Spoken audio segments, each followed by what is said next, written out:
Hey, what is up, mortals? It is TheLuckyDerp here, and before we get into today's video, there's something I'd like to say. I'd like to let you all know that we have a merch store. Some of the items in it are only available for a limited amount of time. So if you're interested, go into the description and check it out. Each purchase helps us make more content. Secondly, if you didn't know, only 25% of you guys are subscribed to us, so please hit that subscribe button and click the bell icon. Now with that out of the way, let's get into the video. This deep dive covers Raphtalia from the story Rise of the Shield Hero. This deep dive will mostly be covering the events of the anime, of up the first 5 episodes, as there are slight differences in the manga, web novel, and light novel versions. If you'd like us though to continue with more of the story through Raphtalia's experience, let us know in the comments.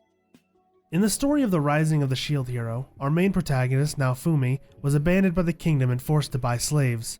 Raphtalia was his first servant and his most faithful companion. If you want to learn more about Naofumi and the other cardinal heroes, we have a video on it you guys can check out. Raphtalia is a half-tanuki, half-raccoon demi-woman, equipped with large round tanuki ears on top of her head and a fluffy tanuki tail protruding from her backside. Her tail and ears often twitch and bend to display emotion, signified by moments of anger where her tail stands on its own. She has tea-red eyes and has been described as incredibly beautiful with long brown hair. When she's first seen in the series, she has an appearance of a child with long unmangled hair and dirty cloth gowns.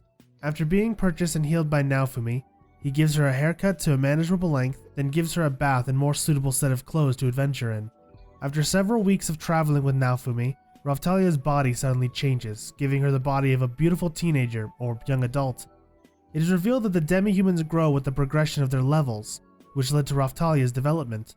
Naofumi assumes though and holds to himself that she still has a mental maturity of a child, as seen when she stared enviously at children playing with a ball. Though unbeknownst to Naofumi, whilst her physical age was tied to her level, her mental age was not, and she was actually not around the same age as him. In her adult form, Raphtalia's clothes were changed to more suited for a warrior. A hide breastplate, a tough and durable skirt, laced up boots, and a pair of gloves. Her weapon of choice also changed, shifting from a small knife to a full-size sword. Until the age of 10, Raphtalia lived in a small coastal village outside Malramar. She had an idyllic life. Everyone lived in harmony and peace, and she grew up hearing stories about the 4 heroes and the brave shield hero, a guardian of all demi-humans. Her life was changed forever when the first wave of calamity attacked. During the attack, Raphtalia and her parents fled their home but were herded to the edge of a cliff. Her parents, protecting their daughter with their bodies, pushed her off of the cliff in hopes that she would survive. Raphtalia had to watch as her parents were torn and eaten by the Cerberus monster. Raphtalia survived the fall and went back to search for her parents, but found neither body. Shortly thereafter, a group of Melormark knights came to her village and killed all the adult survivors. They captured all the young ones and sold them to the slave hunters for money. She and many of her friends are purchased by the Fantic religion extremists and human supremacist Ido Rabariar, who believed that torturing demi-humans till they died was the greatest service he could do for his god, and took great pleasure in killing and torture. In an especially intense torture session, Raphtalia witnessed her best friend die, which caused her to break down mentally. Unable to elect a response from Raphtalia anymore, Idol sold her back to the slave dealer, who sold her and resold her several times over, until she landed in the hands of a slave merchant, who put her up on sale at the capital of Malramar. Raphtalia was at the slave traders for a few months until she was purchased by Naofumi. Morally, slavery is wrong and is a reality that Naofumi is aware of, and the other heroes criticize him on it. Naofumi, however, had a little choice in the matter. The country they were summoned to, Malormark, worships the 3 heroes of the sword, bow, and spear, and believe the shield hero is to be evil and the devil. Because of that, the princes of the kingdom took advantage of Naofumi's innocence and alongside the king, falsely accused Naofumi of rape, causing him to be socially ostracized. In such a situation, no legitimate adventurer would agree to party with him, and as the hero of the shield, he does not have the ability to kill his enemies, and can only defend, making him the only hero that needs others to fight for him. Raphtalia, as a demi-human, is by the rules of Malormark considered more monster than human, and her people are condemned to slavery. In this reality, Naofumi's action should be deemed as a necessary evil, as he is needed to participate in the waves, and needs someone to fight with him in order to grow stronger, else he'd be too weak and the world end. Before we get back into the dive, I'd like to say that in case you guys didn't know, we are a secondary channel to our main channel, We the Celestials. We the Celestials is full of fun what-if stories. If you have a sugar tooth for great storytelling, please give that channel a visit as well. If you're interested in the content we share with all the channels, Make sure you click the icon on the top right corner or check the description below for a link to the channel. Now with that out of the way, let's get back into the dive. We first met Raphtalia when Naofumi is invited by the slave trader Balukas to buy a slave. Naofumi purchases Raphtalia. He feeds her and bathes her and clothes her with a chainmail dress and knife. He then orders her to stab one of his balloon monsters to make her learn to fight. As their journey continues, Naofumi creates medicine to cure Raphtalia's illnesses and takes her to restaurants, where she has good meals. As they continue as an adventuring party, she learns that Naofumi is a shield hero and remembers her father talking about the shield hero legendary compassion for demi-humans. After more days of hunting, Naofumi begins opening his heart to Raphtalia, buying her a ball to play with within her free time, giving her snacks, giving her a haircut, and comforting her whenever she is racked by nightmares. Naofumi, whilst trying to earn money to live and better equip himself and Raphtalia, learns about Ryut Village, where they can trade monster pelts and earn experience and resources. They are told of a valuable mining cavern and decide to visit there. They are attacked by a two-headed dog that reminds Raphtalia of the three-headed Cerberus-type dog that killed her parents. As they cannot run from the beast, Naofumi decides they must kill it, holding back the black beast with his body. Raphtalia is too frightened, still unwilling to fight even after the backlash from her slave crest. Upon this realization, Naofumi tells her to run. Raphtalia is reminded of her parents' sacrifice and realizes that Naofumi is someone who protects and cares for her. She resolves then to attack, and the two of them together take down the beast, and Raphtalia begs Naofumi to never die and leave her. From this point onward, Raphtalia begins to refer to Naofumi by his first name. For 2 weeks they've been hunting monsters. Raphtalia is now a grown woman, but whilst purchasing armor for Naofumi, the blacksmith Erhard realizes and confirms that Raphtalia that despite her drastic change in physical appearance, Naofumi quite literally cannot tell that she's grown at all and continues to treat her like the child he sees her as. That was peculiar wording, right? But mostly because Naofumi literally and physically still sees Raphtalia as the child she appeared when he first purchased her. Naofumi and Raphtalia then visits a location called the Red Hourglass of the Dragon's Era, which counts down the time till the next wave and transports the heroes and their comrades to the wave location when it begins. Naofumi and Raphtalia go to this area to get registered and to see the time they have left when they get confronted by Motoyasu, Ren Itsuki, and their respective parties. Motoyasu wastes no time flirting with Raphtalia and warning her of Naofumi. Raphtalia ignores him and leaves when Naofumi leaves. As they leave, Raphtalia expresses gratitude to meeting Naofumi and swears her undying loyalty to him, stating, "I am your sword. Wherever you go, I'll follow." The time for the wave to start eventually ends, and they are summoned to the next location of the attack, the outside of the Ryut village. Realizing that the other three heroes were ignoring the village, Naofumi and Raphtalia remained to save the villagers. Whilst Naofumi led the monster away, Raphtalia assisted in evacuation, culminating in Naofumi dropping a burning guard tower on top of the majority of the monsters. Backup eventually arrives in the form of the Malmark Knights, but they indiscriminately firebomb the village, wiping out the monster and almost killing the people, if not for Naofumi's shield. Raphtalia was enraged with the Knights' cruelty, but followed Naofumi's lead when he allied with a younger officer and the other low-ranking Knights to ally, allowing them to slay the monsters. The other three heroes eventually defeat the wave's boss, a chimera, and cut off the flow of monsters, ending the wave. While the other heroes collect their rewards, Naofumi is thanked by the village. Raphtalia asks if they prevented some orphans from being made of the village. Naofumi says yes to her, and she cries, grieving again for her losses. A celebration is being held to honor the success of the heroes. During this, Naofumi is challenged to a duel by the spear hero. Naofumi is about to win when the intervention of Mine, the woman who betrayed him, which caused him to be open to a devastating attack from the spear hero Motoyasu. The slave mark is removed from Raphtalia, but then smacks Yatsuyu hard, sending him reeling backwards. She then calls him a cheater and tells him angrily that she never wanted to be freed in the first place. She then systematically refutes each of his claims and excuses. Motoyasu is shocked by her lack of gratitude and states that he is justified because she was a slave, and that Naofumi was abusing and misusing her. Raphtalia refutes him and states that he doesn't know anything about their relationship and just made assumptions.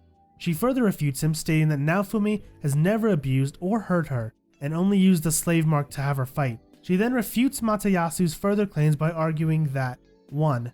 Naofumi as a shield hero cannot directly attack the enemy and needs someone to fight for him. 2. He, along with Princess Melteam, made it so no one in Malmark would normally willingly work with the shield hero. She then states that despite his limited resources, Naofumi has saved her, clothed her, fed her properly, bought her decent clothes, and made her medicine to combat her illness, when no one else even cared about her. When she asked if Matayasu could do such a thing, he responded that he would.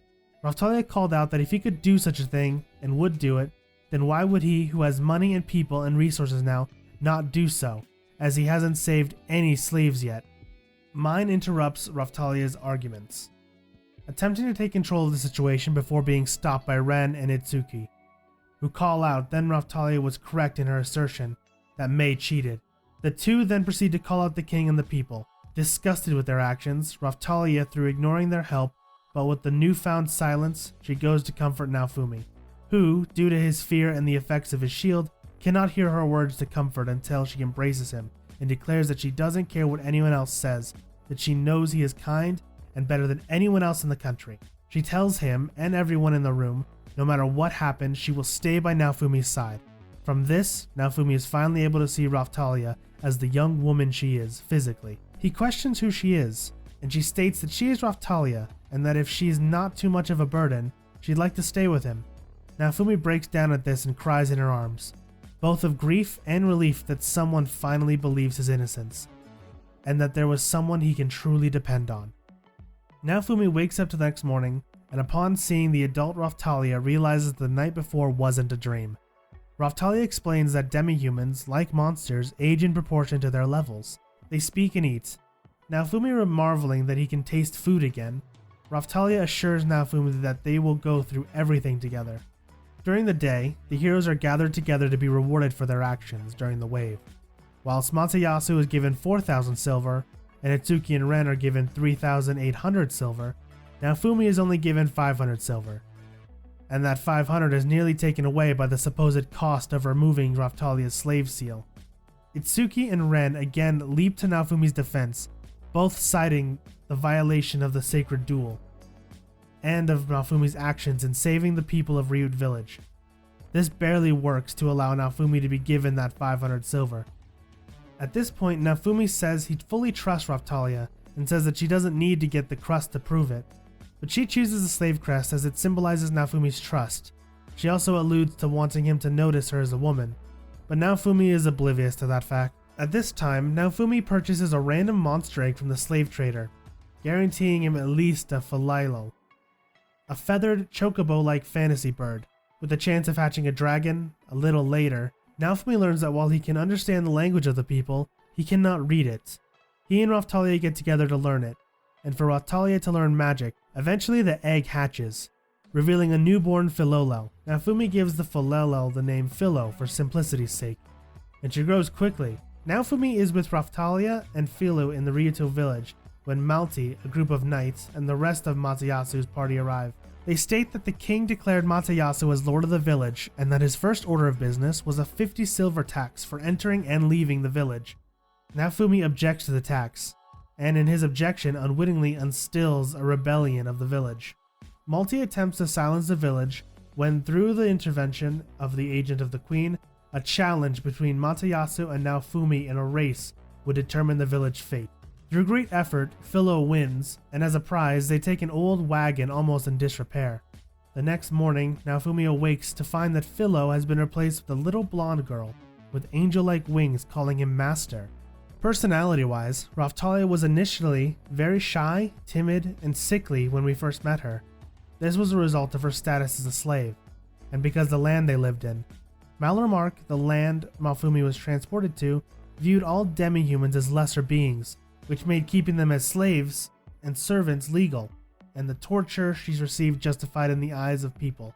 Due to this timid nature, Naofumi was often forced to make her obey and attack an enemy with the slave mark, until she gained the resolve to do it without the use of the mark. After an encounter with the two-headed dog monster, she begins to overcome trauma from her parents' death at the hands of the Cerberus-like monster, and acknowledges Naofumi as a hero in her mind.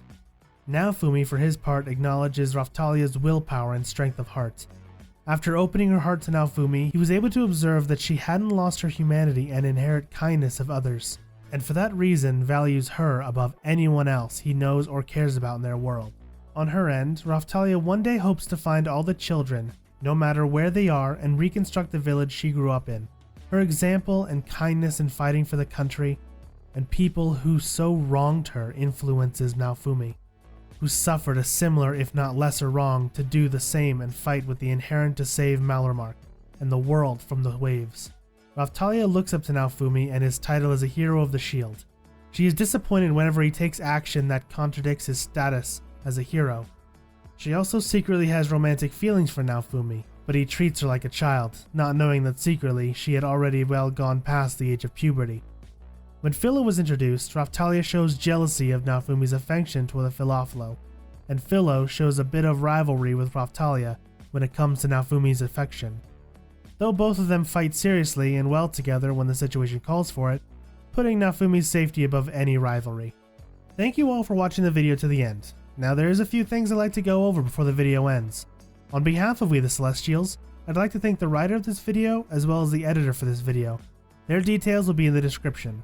If you're a voice actor, editor, or writer, or you're interested in becoming one of those, go to the Discord that is in the description of this video and hit up the head of one of those areas. We're always looking for members to join us. That's it from us for today's video. So thank you all for watching, and don't forget to hit that subscribe button if you're interested, and hit that like button if you like the video. Also, if you like this video and would like to continuation, let's see if we can get at least 30 likes for this video, and we'll have a continuation ready. Until next time, peace out mortals, have an amazing day.